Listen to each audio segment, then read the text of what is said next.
Janja ou Michele Bolsonaro? Bete a Feia versus Medusa. Façam suas apostas. Quer entender o que está acontecendo? Assista esse vídeo até o final, se inscreva no canal, senta o dedo para compartilhar, não esquece de deixar seu like e salva o vídeo. Pois é, parece que enfim a gente descobre de maneira mais clara e contundente porque a mídia corporativa do Brasil, essa verdadeira porta-voz da classe dominante, não perde uma só oportunidade de atacar e denegrir a imagem da primeira-dama do Brasil, Janja da Silva. Isso porque acaba de sair uma pesquisa que mostra que no principal estado do Brasil, o maior estado com o maior número de eleitores, que é São Paulo, Janja e Michele Bolsonaro apareceriam empatadas numa disputa eleitoral. E o que isso tem de importante? Tem porque a Janja até hoje não pediu um voto, não faz campanha, tá na dela, enquanto a Michele Bolsonaro, desde que o Bolsonaro perdeu o mandato, está sendo feito investimentos pesados na imagem para que ela circule o Brasil, um projeto de marketing milionário e mesmo assim,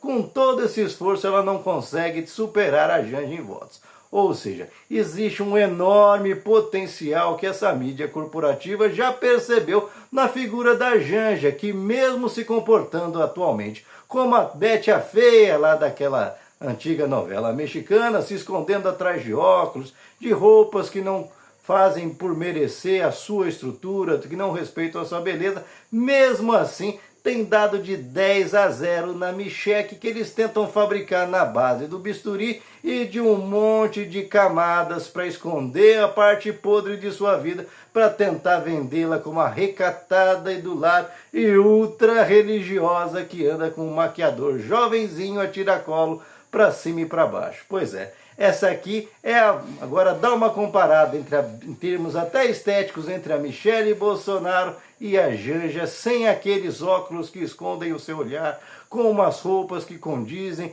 com a sua elegância, com a sua força, que demonstram que é uma pessoa preparada para a vida, e some a isso os preparos que essa mulher já tinha antes de conhecer o Lula, uma pessoa formada, uma mulher independente, capaz, que construiu a própria história e que está fazendo estágio com o maior estadista do século XXI, que é o presidente Lula. Ou seja, se em apenas 2 anos e meio ao lado do Lula como presidente da República, ela já cresceu sensivelmente na sua capacidade de avaliar a política, de entender e de fazer as negociações que o Brasil precisa para avançar, imagina acompanhá-lo por mais 4 anos e meio. Pois é, essa mulher vai ser a sucessora do Lula e é isso que causa um desespero enorme nessas pessoas que tentam denegri-la de todas as maneiras possíveis. Pois é, muita gente já andava cantando que o pós-Lula, depois que o Lula vencer as próximas eleições, como tudo indica, apesar desse pessoal não querer dar o braço a torcer, ficar fazendo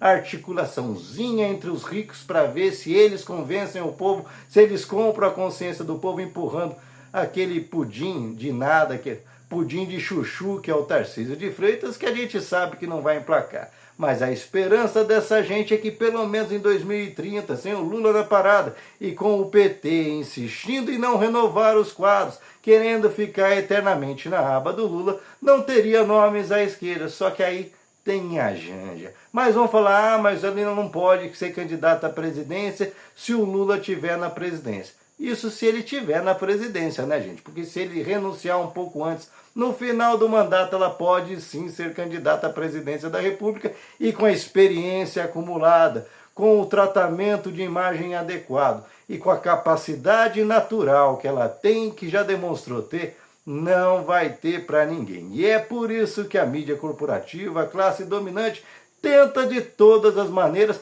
queimá-la logo na partida, criar essa imagem da mulher que não sabe o seu lugar, de gente que quer dar palpite sem ter voto. Engraçado, a Michele nunca teve um só voto, nunca foi candidata a nada, mas aí ela pode dar palpite para tudo. Aliás, uma mulher que teve muito voto e que foi eleita presidente da República 2 vezes, que é a Dilma Rousseff, eles também não respeitavam, denegriam ela o tempo todo, rebaixavam para poderem aplicar um golpe contra o Brasil, que levou o Brasil em 7 anos tenebrosos de Temer e Bolsonaro à bancarrota. Destruíram tudo, os direitos das pessoas, as oportunidades, afundou a economia do Brasil, que estava pujante, e por muito pouco, se o Lula não volta, o Brasil tinha virado um fazendão lá do século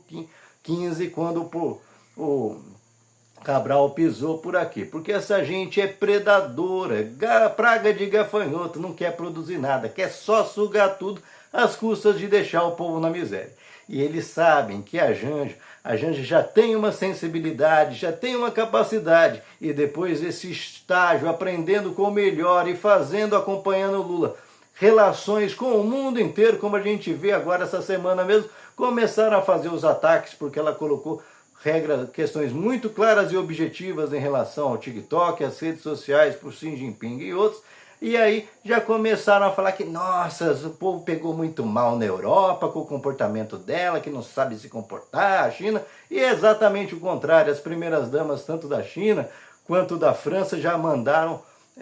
documentos oficiais, já fizeram declarações oficiais apoiando a Janja para esse combate nessas redes sociais que tornaram verdadeiras terras de ninguém, onde toda sorte de malandros e picaretas espalham mentiras para poder bater a carteira de gente inocente. Portanto, a Janja ganha ponto até nisso, e por mais que a mentira seja muito mais rápida e a esquerda tenha dificuldade em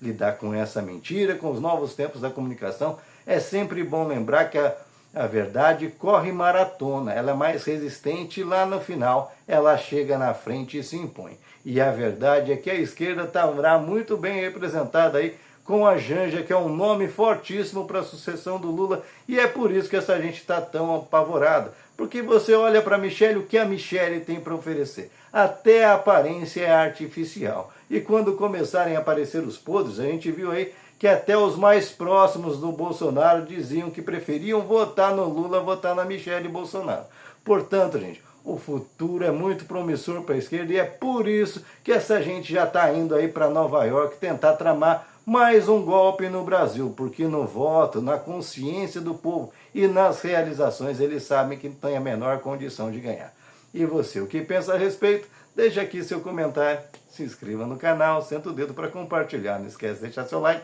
salve esse vídeo e lembre-se, você prefere uma medusa com um olhar sanguinário que torna tudo pedra, tira a emoção das coisas, tudo que toca mata, ou você prefere a Bete a feia, aquela que é feia só por fora por conta dos adereços, mas tem uma beleza interior vibrante e, mais do que isso, uma capacidade de trabalho e realização fundamentais para a continuidade do avanço do Brasil. Façam aí as suas apostas. Parece que o povo paulista já tem um indicativo muito promissor em relação a isso. Imagina então quando essa coisa começar a ficar mais clara e o Lula começar a passar o bastão. Aí ninguém segura mais.